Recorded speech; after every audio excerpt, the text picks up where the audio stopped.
Welcome back to another episode of the Biz Magic Podcast, your place for all things tech in your online business with some solid hits of general biz chat too. My name is Patty Meyer, and I am the CEO and founder of Biz Magic, where my team and I support entrepreneurs who are overwhelmed by the back-end tech of their business. We create, implement, and teach the tweaks that help our clients make a bigger impact with less stress. Today, we are diving into something that I don't feel like a lot of people or enough people talk about when it comes to business. Something that is kind of some sticky stuff, and that's defensiveness, communication breakdowns, and what it really takes to show up as a grounded, effective leader in your business. And to talk about that today with me is Lisa Merlo Booth, who is a relationship expert, speaker, coach, and fierce advocate for creating a new paradigm of communication rooted in responsibility and kindness. Lisa today will share why defensiveness is so common, especially in high-stress work environments, how to recognize it in yourself and others, and what to do instead, and how we can make these changes on a larger scale in the world around us. Lisa isn't your typical relationship coach. With over 20 years of experience as a relationship coach and trained therapist, she cuts through the fluff and gets straight to the heart of the matter. Lisa tackles complex issues head on with clarity, humor, and no-nonsense approach that drives real, lasting change. Her mission is to help individuals, couples, teams, and organizations create radically new relationships and cultures that don't just survive, they thrive. The old relationship rules are broken, and Lisa is here to rewrite them. Through her radically new relationships paradigm, she challenges outdated norms and replaces them with a bold, transformative framework. Her approach ensures relationships are deeply supportive, powerfully connected, and built to last. If you've ever felt triggered by feedback, struggled to give hard truths without drama, or wished your team dynamics felt a little less like a minefield, this episode is for you. Let's dive in. Thank you so much for being here, Lisa. Thank you for having me. I'm so excited to have you. So, right before I hit record, we were just looking at, you have been a client of mine for 7 years, which is really amazing.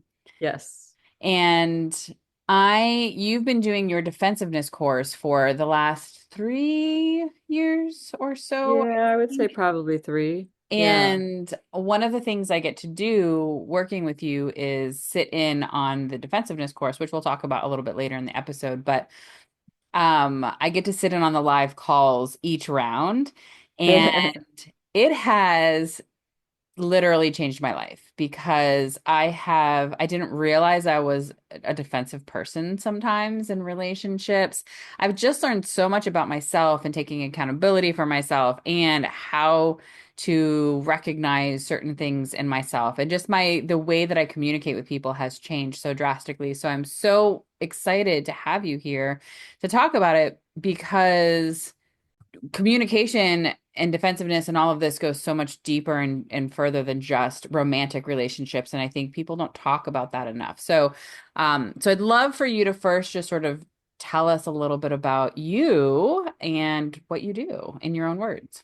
Gosh, great question. I just wanted to say it's so interesting when you say that about the defensiveness. Somebody else was saying this. I didn't think I was defensive, and it has like so changed my life. Like that just touches my heart. I just want to, say that. So who am I? I am originally a trained therapist, and then I shifted from therapy to coaching, which was an interesting journey because I was working with homeless families and just a lot of intensity. They were involved with DSS, Department of Social Services. And I remember being on vacation one day and one of my clients called and she was suicidal. And I just got off the phone and I was like, I don't want to hold this anymore. And so I shifted to relationship coaching, which has been so free. Like it's just been a wonderful, wonderful, amazing shift. that I'm so glad that I did.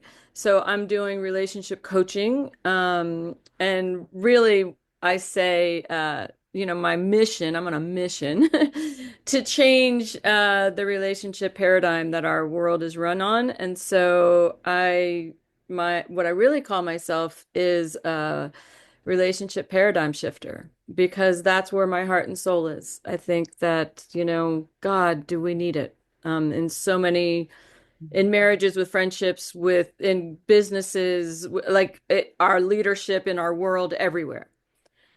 So I'm on a mission to change, to change the paradigm we've all been taught that is so antiquated and is really costing us a lot.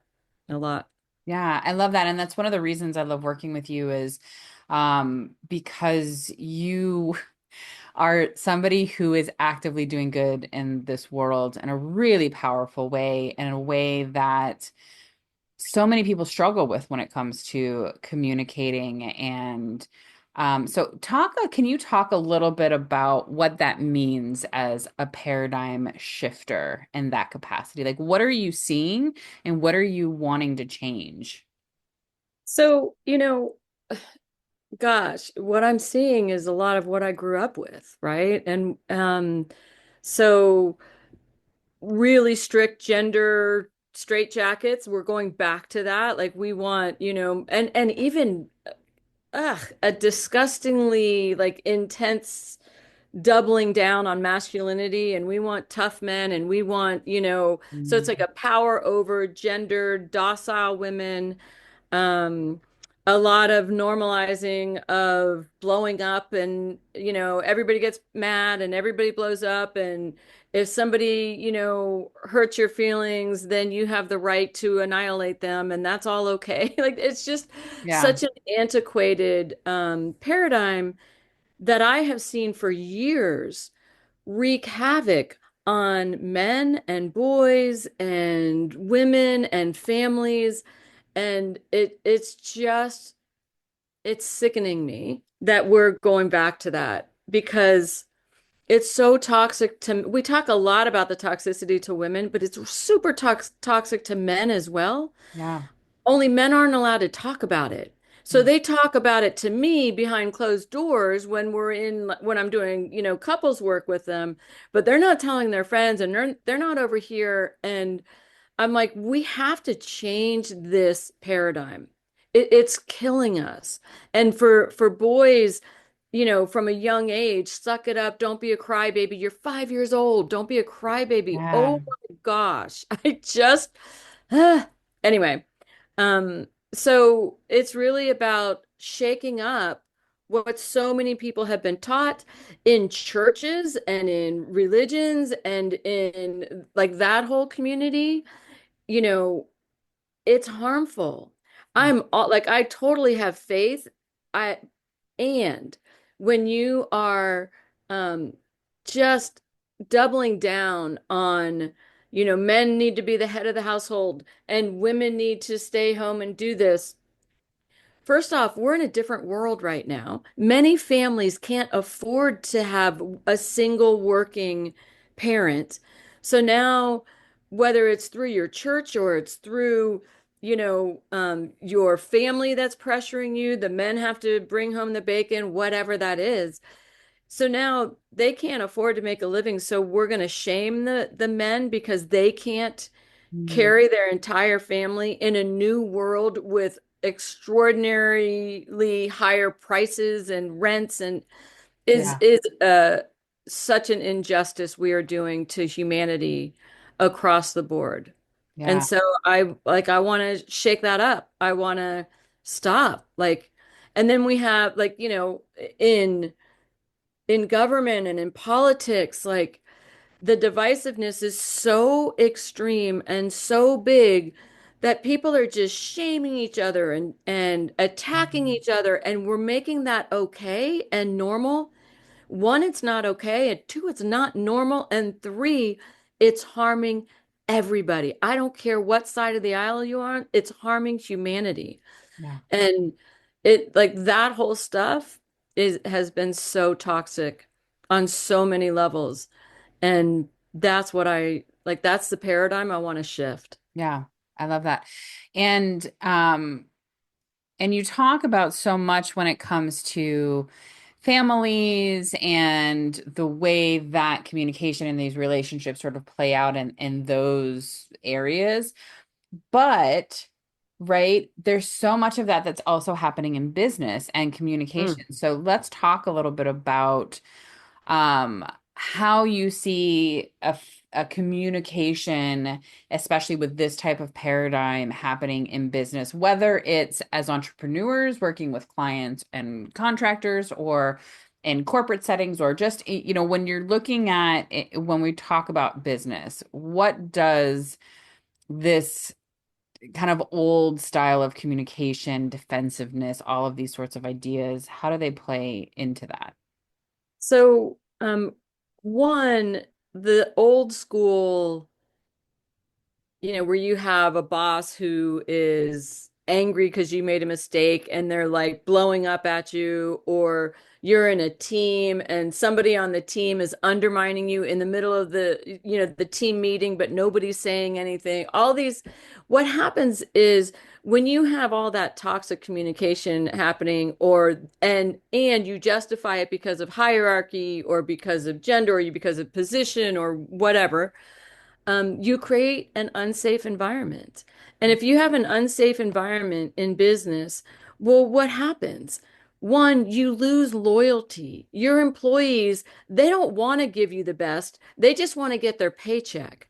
Yeah. Well, there's a tremendous difference in the bottom line between having employees who love working for you and are loyal to you because they want to really join together to help this business succeed versus those are like, oh, he's a son of a bitch. I don't really care, but I need a paycheck. And so I'm not giving this person my best work. Any sick days I can have, I'm taking them. If I'll kind of do the bare minimum that I have to in order to get the box checked, but I'm looking elsewhere because this culture is unsafe. It's like I don't trust that my boss is going to take care of me. I don't trust the employees. It's just an unsafe yuck culture. Yeah. Yeah. So if you don't have clean communication, you don't have a healthy environment where I kind of talk about, and I do work with teams, radically new cultures, where you have uncompromising safety, you have genuine equality, you have courageous accountability, you have humane kindness, right? And you have reciprocity. You don't have those five pillars in a business culture, then that business culture is not running on its best kind of legs, so to speak. And that's a problem. That's going to hurt the bottom line. Yeah, absolutely. And I think not only does it hurt the bottom line, but it hurts, right, the longevity of people that you work with, whether it's clients, whether it's the Mhm. team that you have, again, be it employees or contractors or anything like that, because you need to create an environment that's healthy in order for Right. people to want to be there and for you to be successful, because eventually that toxicity just leaks into everything. Everything. Yeah. And then you So, have mental health issues and you have anxiety and you have, right? And all that hurts. And even with like, entrepreneurs, with your customers. yeah, Right? Like if your customers are treating you rudely all the time and you're thinking, "Oh, I can't lose them. I can't lose them. I'm just gonna have to take it." Well, the hit of that, not only to you, but to your company and your customer, they start losing more and more respect for you because if you don't even respect you, why should they? And yeah. so it's like this domino effect that really is incredibly impactful. Yeah, I learned that it took me a bit in my business, early on. I worked with whoever would want to give me money and all of that, right? And I slowly sort of built to this place where I realized that I deserved to be respected. And I was no longer, and I think which was really interesting for me is when I brought in subcontractors, because then I was mama bear about them and, look, you can't talk to my people that way. It doesn't matter how you talk to me, but you get, Yes. and so I would fire clients and be like, no, you were condescending and a jerk to this person. Like, no, that's not okay. And then over time saw that that was also what I was allowing for myself in some ways. And so now I'm very nitpicky about who I work with, because I Mhm. only want to work with people who are going to respect me, but it takes time to sort of get there, and not let people talk to me in different ways and treat me in ways that, and I have that in my contract. That's built into my contracts now. If you treat my team or me in an unsavory manner, we will terminate your contract immediately. Oh, I love that. That is so awesome. Yeah. Um, Everybody who's listening to this, if you're an entrepreneur, do that. Yeah. Put that in your contract. Like it's so great because what you're doing is you're like, listen, I am painting the box. And here's what you need to do. You need to know up front. I'm telling you how I work. I'm telling you I will treat you this way, and you need to treat me the same. It's Yeah. funny, your statement about, oh my gosh, I was a mama bear for others. I can't tell you how common that is. Mm, Like, and particularly with women, right? Women will, oh my gosh, they will be super protective of their children and their friends, and they'll stand up for their coworkers, but for themselves, they'll take the hit and take the hit and take the hit and take the hit. And we have to get out of that. We have to, like, listen, it's about humanity. Like, I'm not asking for anything more than I'm giving. I will treat you with respect. And bottom line, I demand respect on the same level, or yeah. we don't get to play. Yeah. I don't want to play, you Yeah. know? And how do you talk to people when it comes to that, like to help guide them to a place where they're able to learn how to demand their respect, and how do they, and right, this kind of goes to that communication piece. How do you communicate that? For Yeah. me, in order for me to do it, was I had to put it in writing, and I had to have it in there, because it's uncomfortable for me to say, like at that point, to just verbally be Yeah. like, you have to respect me. So, Right. how do we communicate these boundaries that we create, and use our voice and our communication to create healthy environments in our businesses and work? So, part of that is knowing that the only person you have control over is you, right? So I have no control over you. There's nothing I can do with you. I can't stop you from yelling and screaming at me. However, I have 100% control over whether I stand there and continue to listen to it. Right. Right? So, and when we're communicating, what I talk about is GPS, grounded, powerful strength. The core component in a grounded, powerful strength is compassion. You have enough compassion for yourself to stand up for you when you need to, while also having compassion for the humanity of the person on the other side of you in how you stand up, right? So, if you are stepping on my back, so to speak, I will stand up for me without squashing your back, Mm, right? Like the poor behavior of somebody else is not a green light for my own. yeah. And so it's really on your end, that make sure that you are you're speaking it clean. That's what I say. So you got to speak it clean, clean energy, right? With respect, be clear. Here's what I'm going to do, and then you figure out what they're going to do, right? I can say you can't speak to me like that, but if they keep speaking to me like that, now I have to go to, okay, what do I need to do? Is this just a one-off conversation, and I'm just going to end this conversation and say, look, let's cool off. I'm going to take a break and we'll come back. Or is this many conversations? And as you know, this person's manager or boss, I need to write them up. Do I need to put them on a what do I need to do? Yeah. And then what they do with that, they do with that, right? If I have to eventually like let them go because they're just not, showing up relationally, then I'm going to let them go. But the other thing about this, and this thing's one of my biggest pet peeves in business, is especially like corporate or something, or even small businesses when you have team meetings and you have like somebody in the team speaking really disrespectfully. Mm, Or, somebody comes up with an idea and they're like, oh, please, that's so dumb. Can we move over here? if the leader on that team doesn't address that right then, that's a problem because what you're doing is you're giving everybody on that team the message that it's okay to speak like that. Right. And what corporate America does in larger teams, often they're like, well, I'll address it outside of the meeting.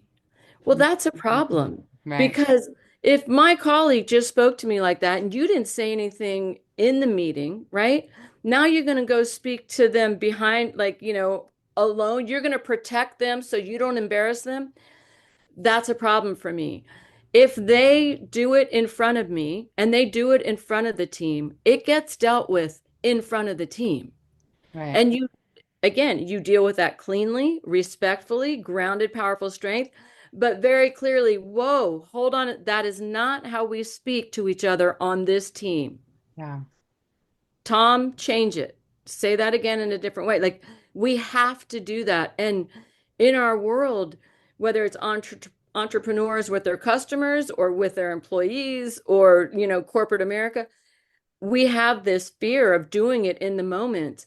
And it's like, well, I don't want to, I don't want to embarrass them. I don't want to call them out. I'm like, oh my God, that's what's creating a lot of problems in our world today where people are just going off.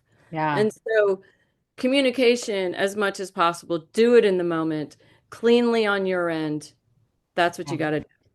Yeah, and that was one of the things that I really learned from sitting in a lot of the sessions with you is that speak it clean, and that sentence, those few words stick in my brain so that and this really comes in for me when I'm feeling defensive, and that can come in any moment with anybody, right? It doesn't matter Yeah. what their relation to me is. I'll have a client who might ask for something in a certain way, and because maybe it hurt my feelings, or I feel embarrassed that I did something wrong, or I Yeah. feel maybe disrespected, or whatever the case may be. And I have a lot of walls. I'm a big throw up a wall and become aloof. That's my way Yep. that I function. So therefore I get, well, like I get very defensive in that way. And so for me, that's always where I come from now is before I ever say anything to anybody, I think Yeah. speak it clean. And so I really stop and try to think about,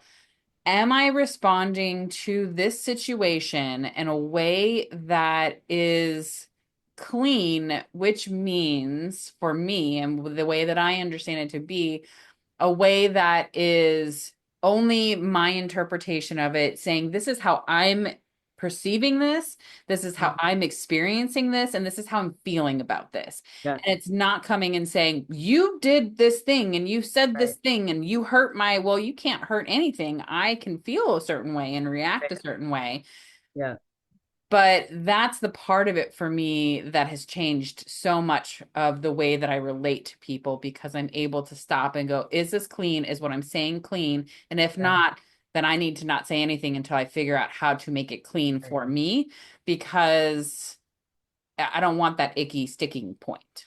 Right. And there's nothing you can't say cleanly. And you can say some really hard things. Like you can end a friendship cleanly, you can end a marriage cleanly, you can like there's so many things. And we have to get back to or whatever, find our way to like basic humanity, Yeah. humane kindness, right? Like you don't get to just be brutal to people. There's this whole thing. It used to be like, oh, I don't want to be political. I got to be political, politically kind or whatever. No, it's Right. about humanity, Yeah. right? It's about humanity. You don't get to just blow up and call people names or call them stupid or the what? Yeah. Right. How did politically correct and kindness become like, What happened? What yeah. happened there? Like we just totally lost our way. And that hurts business. That Yeah. hurts your bottom line. Your business is not if every time you're mad at a customer or you think the customer's stupid, you just say you're stupid. Guess Right. what? They're going to take their money and run. Like Mm-hmm. it just Yeah. it just really shocks me that this is what's happening. Yeah. So, Yeah. So, what are some of the common communication mistakes that you see in professional settings, and how can people overcome them? I know you talk a bit about the pillars and that speaking it clean. Are there any other ways that you see kind of mistakes within communication, inside of business and professional relationships? Yeah, so one is, like I said, speak it in the moment, address bad behavior, harmful behavior when it's happening. Don't pull somebody aside. That's so big. The other thing, like, we talk a lot about how to give people feedback in business, right? Sometimes like say a positive and then give the constructive feedback and then, follow it up with a positive, like the sandwich. Um, what we don't pay attention enough to is the receiver, how to respond, how to receive feedback, right? Mhm. So in business, what I would say, and this is like the defensiveness, this was is what kind of brought me into that defensiveness, you know, realm, I guess, because everywhere I'm looking, I'm like, oh my gosh, the whole world is defensive. Yeah. Like everybody that's like, It's remarkable actually. oh my When God, you start noticing it, holy cow. right? When you see it, you cannot unsee it, right? Yeah. I mean, it was like, oh my gosh, our world needs this. And so with business, first off, when somebody is giving you feedback, whether it's your boss who's saying, hey, I want you to tighten up how you're writing, I want you to go back and you got to be checking grammar, or it's your colleague who's saying, listen, this is the third time you've been a day late with handing in your part of the project, or whatever it is, right? Um, you have to slow down that knee-jerk response to protect yourself. What do you mean? I didn't. Well, you didn't tell me until 24 hours before. Of course I handed in late. Or wait, I had Mhm. like two grammatical errors. Like really, this is good writing. Stop. Stop, right? And so pause. What you have to if you could really start to view feedback as a gift instead of an attack, Yeah. that's going to be life changing for every business. I don't care what your role is, whether you own the company or you work for a company, it doesn't matter. And let me tell you why it's a gift. One is it tells you that you're important enough for them to take the time to tell you. Mm. Because when I give up on somebody and I don't think that they're competent or they're going to be able to do it, I don't waste my breath. I'm like, they Mm. don't have the Yeah. skills. I'm just not going to tell them I'm going to right.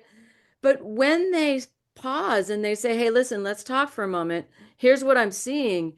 You better be thinking, oh, thank goodness. Like I'm important enough for them to like do this. The other thing is it's operating instructions. They are literally telling Yeah. you, hey, if you do this, this is going to help you and help me and help our company. Why wouldn't you want that? Yeah. Right? And if you want a promotion, you damn well better be listening to those operating instructions. If you're too emotionally fragile to hear that, you are going to stunt your growth. Yeah. So that's the first thing I would say. There's just a little tip. Start playing with feedback as a gift. It's not an attack. And I am strong enough to take it in and hear it. It's not about me sucking. I'm not a bad person. I'm not terrible. It's really just here's the gift. Yeah. Yeah. The first time I heard you describe feedback as operating instructions, that also to me was similar to like the speaking it clean. That was one that also stuck with me because it's true. It's like somebody's literally telling you how they want it and what they need. Why would you not hear that? Right. And if you're Even not in your hearing it, it's because relationship. you're so caught up in yourself and your ego and your feelings and all of these things that you're not hearing it. Right. And even in your personal relationship. Hmm. Right? What they're doing is they're saying, I love you. I want us to get closer. Here's how I can feel closer to you. Yeah. Why wouldn't you want that? Yeah. Yeah. Right? Absolutely. Absolutely. I love that. Um, so so kind of what we're talking more about here is that defensiveness side of things. So in what other ways do you see defensiveness showing up in business outside of what we've already discussed? And what are some ways that we can kind of mitigate that? So I'm going to throw like, defensiveness kind of into three big baskets, right? I kind of call them the defensiveness archetypes. So they're just kind of easy. There are nine faces to defensiveness, but let's just throw them into three baskets. One of the baskets are the peacemakers. So the peacemakers, the way that you peacemakers kind of defend is it's what you were saying, Patty, earlier. You wall off, Yeah. right? So peacemakers kind of they shut down, they silence, or they'll collapse, and they'll be like, "Oh my God, I'm so stressed. Why are you telling me this right now? You know I can't handle this. I just can't have this conversation." And so they do that, right? Um, or, in business, like, oh my God, I've been trying so hard. You're not noticing how hard I'm trying, Mm, right? And then the other person starts feeling guilty. They're like, oh, forget it. I'll back off. I'm gonna, whatever.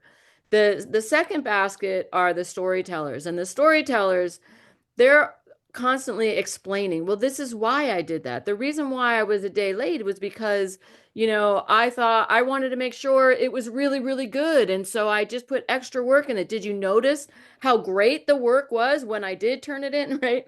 And so the storytellers are about like, I'm a good person. I'm a good person. My intentions are great. You have to know that.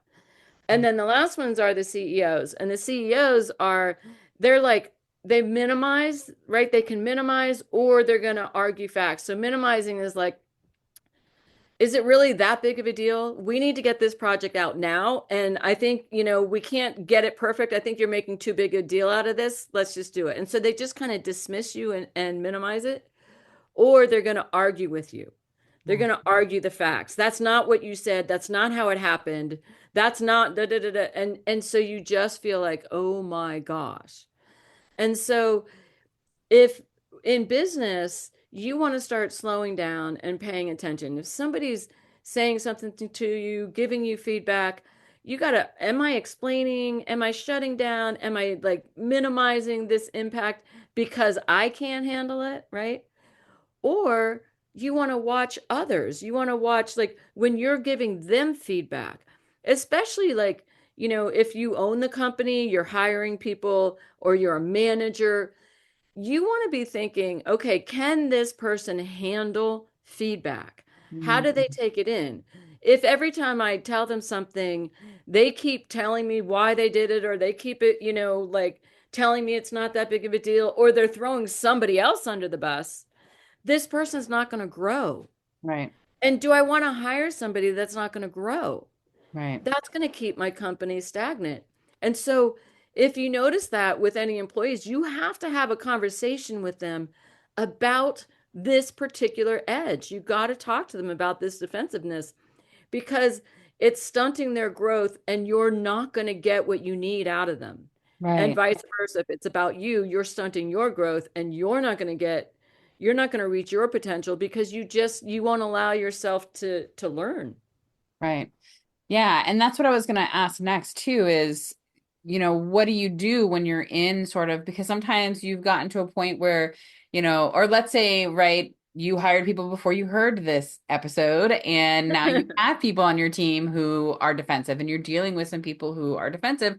And we're not saying, oh, go fire that person because they're defensive, or fire that client, or like, so how do you navigate dealing with other people who are defensive around you in Yeah. your working world? Because that's huge, right? Because that's a big part of it is we can't, that's one of the first things you said is you can't change how somebody Mhm. else is going to be. You can't dictate what somebody else is going to be like. So how do we then take that responsibility for ourselves and navigate that?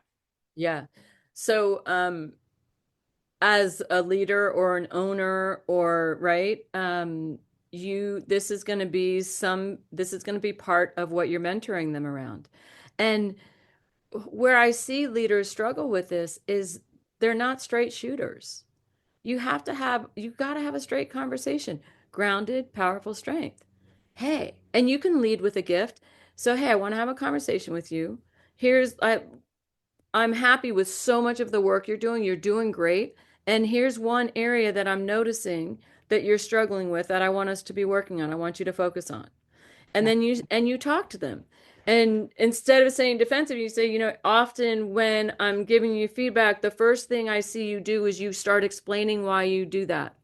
And I want you to pause and not do that. I want you to take in what I'm doing, what I'm saying, and like just give them instructions. Then every time they're able to do what you are trying to teach them to do, be like, hey, nice job taking that feedback in. I just want you to know I noticed it. Mm, Nice work. Right? So anything you want to see more of, draw attention to. Anything you want to see less of and that you need them to work on, be honest with them. And don't do it wishy-washy. Hey, I don't want to like, make you feel uncomfortable or anything. And it's not really that big of a deal. Like, don't do that. guilty, Like, don't guilty. do that. Don't do that, right? This is just matter of fact. And it's because, like, go into it with the idea that this feedback is a gift. I'm going to give them the opportunity to grow. And if they take it, great, good for them. And Yeah. if they don't, I'm not going to feel bad because they're making themselves small because of it. Yeah. I remember this is probably a year or two ago at this point, there was something, and we talked about, right, how I get mama bear sometimes with my team. And there was some thing that happened where I was being a bit defensive with you over one of my team members or something. And you it was a really beautiful thing as you started this conversation by saying, hey, so I'm going to share something with you, and I would love for you to just sort of take a moment. And, like you really opened it in a very comfortable way for me. So that first I kind of was like, oh shit, like and all my things went off, like I did something wrong. But then you were like, I just want to share that this is what I noticed. And then you said, are you feeling this way? Because this is what I'm noticing. And it was Yes, this really lovely way that allowed me and invited me to pay attention to how I was speaking and how I was showing up. And that when I was able to then sort of say, okay, put my little wall down, oh, actually, you know what? I am being defensive. Thank you for drawing my attention to that. And it was therefore something I was more aware of moving forward of, okay, well, maybe let's not react first and let's not get my feelings involved first. And so I think that that was a really great example of you sort of somebody stepping into that role and saying, hey, I'm seeing this and mhm, I want to have a clean interaction with you. And you could have mhm. just been like, well, I'm not going to talk to her about that anymore. And I'm not going to do this, or Right, I'm going to go get a different person to work with me. But you didn't. You right. valued the relationship and what we do together, and you took the effort to have that conversation, and it was great. So I think that's a really great example. It is. And what's so cool about that is for you, like, you had the courage to be like, oh yeah, you're right. And like when we do that, at first it's super uncomfortable, but then if you tune into it, it's like, damn, that felt strong. Yeah. It You is know what I mean? uncomfortable. Yeah. Like, But then you're like, yeah, right? I'm growing. Look at me go. Right? It really is. It's like, oh, hot shit. I did that. Good for me. Like it really is. Like it feels strong, right? It Mhm. just feels very like grounded and strong and healthy. Yeah. And then it's like it's over. It's like, oh, great, good. We just had that perfect. Oh, I'm so glad you met me on that. Yeah, yeah. And I think that's a great point too, is like every time I catch myself when I speak it clean or I'm in something and I feel a moment and I catch myself and I talk myself down and I feel it and then I have a conversation that feels really successful and really clean to me. Man, I feel so good. And we can get addicted to the drama and all of those emotions of the defensive,ness and getting in that. Like that's just a real thing. But Right. like the high almost that I get from like Yes. doing it clean and doing it like grounded, it makes me feel like a real adult, and it makes Right. me feel like oh It shit, does, like right? I'm getting like I'm doing something, and I feel very accomplished when I do that. And it makes, so far in my experience, it does make the other person meet me a bit more at that level, and my conversations tend to be cleaner as a whole because of that. Right, right. And even if it didn't, that's their stuff. Right. However, often it does. That's not why we're doing it, but it does. And you really do. It does feel like, oh, I'm adulting. Like this Yeah. feels so good, you know? Yeah. Yeah, it's really good. And that's why it's so important for leaders you have to find the courage to have these direct conversations cleanly, without judgment, without contempt, right? Respectfully. And you have to have them. That's the only way that other people are going to kind of rise to the occasion, that they're going to know what you're thinking, what you're feeling. You have to find the courage to. You can't ask your staff to find the courage to be accountable when you don't have the courage to speak. Yeah. Yeah, absolutely. I love that. So, you know, talking about you kind of going back to wanting to be a paradigm shifter and all of that, what kind of changes, you talked in the beginning about like the changes you would like to see, especially in like romantic relationships and the political kind of space in that way. But so inside business, how would you love to see businesses change when it comes to communication and defensiveness and in this sort of paradigm shift as you pave this new way? Yeah. I really would love businesses when they talk about culture, that the core part of culture is about humanity. Yeah. That we're going to create a safe culture here. And we are all working together and we are all a team. And although we have different positions and different roles, there's a genuine equality. There's an uncompromising safety. I don't care who you are. I don't care how much money you're making, what level you are, whatever.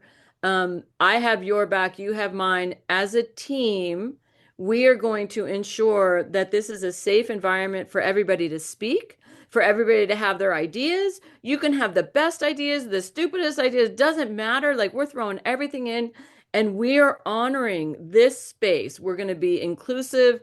We go into lunch, like it's not going to be like junior high where only Yeah. three of the women go to lunch together and they exclude everybody else. It's like we're all like anybody can come, like do that. I would like accountability from the top down. Don't tell me you want to hear my thoughts, but then when you hear my thoughts, you get angry because I dared to call you out. It's got to be from the top down. Accountability is there. Um, and humane kindness. Like, treat Mhm. each other like, hey, how was your day? How are your kids? How's your family? Like, I would love to see workplaces be safe, friendly environments that people like look forward to going to work with. Like this is jazzing me up, right? Like, oh, I love this. I feel safe. We're going to work together. We're going to gel. And there is no bad idea because we're just going to keep. And I would love to see that happening, and that if leaders and owners could realize when you put humanity first, the bottom line always Mhm. goes up. Mhm. And right now it's reversed, or for a lot of companies, it's Yeah. reversed. It's bottom line first, which means you are burning out employees.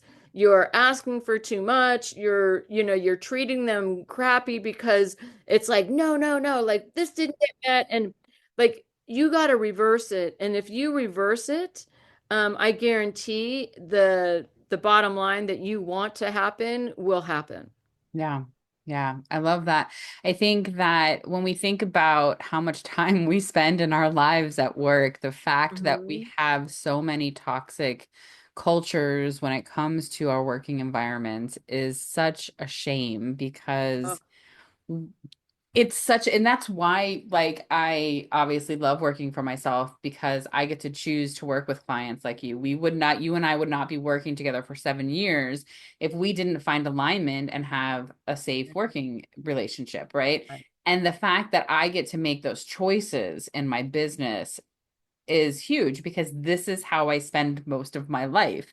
So, Right. wouldn't it be amazing if you didn't have to have your own business in order to create that environment and that culture, but that was the standard, that it wasn't about everybody being a number and a dollar sign, but actually about them being a human, right? I mean, that's what this whole golden rule originally was idea of like treat people like you Exactly. want to be treated, but we don't, there's a lot of that not happening. And so I would love also, I think I love that to see that change sort of in our culture. Yeah. Yeah, I'm a firm believer, nobody should ever have to work for somebody who treats them as less than, looks down at them, who you're nervous around, whether it's sexual Mhm. harassment, it's anger, it's whatever it is. And every single leader should have a very, very clear line, not on my watch. Yeah. Not on my watch. If you're going to be one of those people, you think you're so better than everybody, you're going to look down on people, you're going to, steal people's ideas, you're going to do all that, go to another company. But there's no space for you here. Yeah. And that starts from the top down. It's very difficult to create that if you have a leader who doesn't believe that and doesn't walk that walk, Yeah. Which we're seeing which we're seeing. in other Exactly. ways. Yeah. Right. And if you don't, honestly, get the paycheck while you're looking. Keep Yes. looking Yeah. because you deserve better. You Yeah. deserve better customers. If you're the entrepreneur, you deserve better customers. Don't ever, ever, ever allow yourself to be treated as less than because you're not. Yeah. Absolutely. I love that. This has been super amazing. What is, because I love tech and that's my jam, as you know, which I know you love tech. Uh, what is, She's teasing. I am, I yeah. hate that. But go ahead. What is one tool that you actually that you love that helps you in your business or that changes things for you in your business? So honestly, that's a hard question because the one tool that I use is you. However, I will say a cool tool that I have used a little bit that I'd like to use more. I think Descript is freaking so cool. Mhm. I think that is the coolest thing ever. And it allows like I am not tech savvy at all, but I can do Descript. And that's really fun and kind of cool and very helpful for videos, etc. Yeah, I also have Keep, but I don't like again, I don't do the work on Keep. I just have it, but it has helped my business. So a CRM program, yeah, is big. Keep is expensive and it does a lot of things, but definitely need that. yeah, yeah. I love that. So you have a course coming out and something that you do regularly, multiple times a year. Um, and I would love for you to talk a little bit about this. Yeah. Um, I love this course. Like I'm not one to say this is a great course, and this is really a great course. This is really a great course. It really is. Like I just think I love this course. It's a 6-week course on defensiveness and live. And so what I love about the live part is we get people in there and they have to practice having conversations. They have to practice just recognizing and some of the role plays we do are just funny, fun, like they're, Mm, we're not having major conversations. It's just getting to know little tricks and little tips and getting the template down. And so some of it is fun. Like one of them is like you have to on purpose be defensive. yeah. Like under no circumstances can you admit to anything. And that's just such a fun, like, and in this course, I have people like it does like some therapists, I have some entrepreneurs, like owners, I have some who are there for business, some couples, some individuals. It's such a mishmash. The only rule is if there are couples cannot be in the same breakout rooms because we want them each to be able to have fun and not have to worry about the dynamic of the marriage while they're, or the relationship. um but and it's really the richness of the course is doing the live parts. So you get the modules, you work the module on one week, and then the next week, like so it'll drop on, I think the course this time is on a Tuesday. So the module drops on a Wednesday, and then the next Tuesday we work on, the information from that module. But the real richness is the live calls working it. Yeah. And so that's where the change is happening because people are realizing, oh my gosh, it's not just me, Yeah. right? And so it makes it lighter and, more fun to practice. And the number of ahas in this course, it's just like, it's like, oh my gosh. So it's a very, very powerful course. I don't know of any like it. I don't even know that there's a course out there on defensiveness, like, where you're really practicing it. So if you're struggling with taking in feedback, or you have somebody in your life, because it goes both ways, we teach you, how to handle feedback yourself. And also, what do you do if people in your life are defensive? How do you handle that? It's a powerful, powerful course. I cannot, say enough about it. And I don't ever do that, but this one's really good. Yeah. It's And starting in May. and But like I said, this is the course that I have hung out in to do the tech for every time it's run. And it is what I just, and I don't even participate, and I just listen in the background, and I am changed. Like, yeah. it really Yeah. is Yeah. something so special. And the number of people I see also that will come in, and they are feeling they're coming in because of somebody else in their life, and pretty early on they're like, oh. I'm It's like, me oh, me too. too. um Right. it's pretty phenomenal, and I love that it's such a safe space to do that. So And I just a one would, one yeah. other point, like there's almost equally an equal number of men and women, and on some of Yes, them we've had even more men. So true. just to that's also different. Often, it's like all the women who are doing these courses, but this is not. It's not, So yeah, it's true. And everybody participates, which I really love. So everybody participates. Yep. we will have it in the show notes information if you're interested. And you have not yet heard me promote something in my podcast, but I also feel like this change needs to happen in our world. And whether it's for business, whether it's for personal, um, I highly recommend doing this if at all possible. Oh, you Yeah. made my heart. That's so sweet. It's true. I'm the first one she's promoted. Go, sorry, go ahead. I love it. It's true though. It's true. All right. So we'll have it in the show notes, but go ahead and tell people if they want to work with you, either because you do stuff outside of the defensiveness course. So tell Yep. people how they can find you, how they can work with you.